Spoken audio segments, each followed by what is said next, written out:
এই মুহূর্তের সব থেকে বড় খবর, গ্রেপ্তার জনপ্রিয় ইউটিউবার। আপনাদের আবারও জানিয়ে রাখি, নাবালিকাকে ধর্ষণের অভিযোগে গ্রেপ্তার জনপ্রিয় হিরো। রেজিনগড় থানার পুলিশের জালে ধরা পড়ল এক জনপ্রিয় ইউটিউব চ্যানেলের নাবালক সুপারস্টার ও তার সহযোগী। অভিযোগ, মুর্শিদাবাদের এক নাবালিকাকে বিয়ের প্রলোভন দেখিয়ে শারীরিক সম্পর্ক স্থাপন করে সে।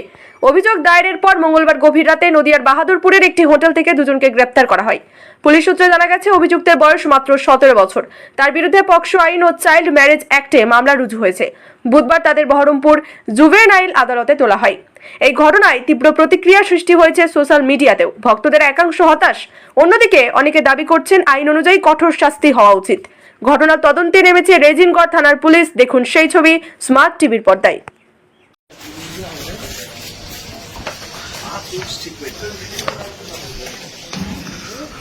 কেটে দিল।